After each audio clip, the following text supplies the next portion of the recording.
آفاق احمد کی دھواں دھار پریس کانفرنس، اگلا دمادم کہاں پر ہونے والا ہے؟ اور الطاف حسین کے متعلق آفاق احمد نے کیا کہا؟ الطاف حسین کی صحت پر سوال۔ دیکھیے، کیونکہ میرا الطاف حسین صاحب سے کوئی تعلق نہیں ہے، کوئی رابطہ نہیں ہے، اس لیے خیریت پوچھنے کا تو ظاہر ہے کہ سوال ہی پیدا نہیں ہوتا، نہ میں نے خیریت پوچھی۔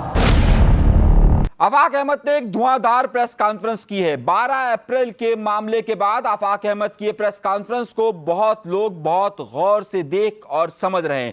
آخر 3 مہینے کے بعد آفاق احمد صاحب نے ایک بار پھر احتجاجی مہم کے آغاز کا سمبل دے دیا ہے، اور انہوں نے واضح طور پر اس بات کا اعلان کیا ہے کہ اگلے 1 ہفتے کا وقت دے رہا ہوں، اگر ہمارے مطالبات کو تسلیم نہیں کیا گیا تو میں صرف 14 اگست تک رکوں گا، یعنی 1 اگست سے 14 اگست تک، کیونکہ جشن آزادی منایا جا رہا ہوتا ہے تو اس وقت میں نہیں کروں گا، لیکن 14 اگست کے فوراً بعد دمادم مست کلندر ہوگا اور احتجاجی مہم جاری رہے گی۔ اس کا مطلب یہ ہوا کہ سندھ کے شہری علاقوں کے اندر ایک بار پھر مہم شروع ہونے والی ہے، جسے پرسکون ماحول کہا جا رہا تھا اور کہا جا رہا تھا کہ سب کچھ اچھا ہے۔ اب اس میں عوامی مسائل کے لیے سیاسی جماعتیں ایک بار پھر سرگرم ہوتی ہوئی نظر آ رہی ہے۔ متحدہ قومی موومنٹ پاکستان اس وفاقی حکومت کا حصہ ہونے اور اس اتحاد کے اندر پاکستان پیپلز پارٹی کی شمولیت کے ساتھ یہ ایک بڑا اہم سوال ہے کہ اب تک MQM پاکستان کوئی بڑی مہم شروع نہیں کر سکی تھی،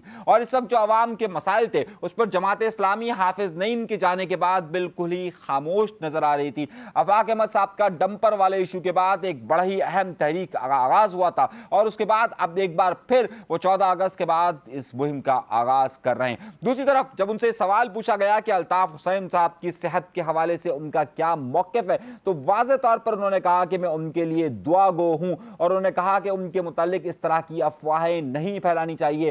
دیکھیے، کیونکہ میرا الطاف حسین صاحب سے کوئی تعلق نہیں ہے، کوئی رابطہ نہیں ہے، اس لیے خیریت پوچھنے کا تو ظاہر ہے کہ سوال ہی پیدا نہیں ہوتا، نہ میں نے خیریت پوچھی۔ مسلمان ہونے کے ناطے اس کی صحتیابی کی دعا کریں، میری بھی دعا ہے کہ اللہ اس کو صحتیاب کرے۔ اور کسی کی بھی طبیعت خراب ہونے کو کوئی بھی جشن کا سما نہیں ہونا چاہیے۔ یہ 2 بڑی اہم خبریں انہوں نے دی ہیں۔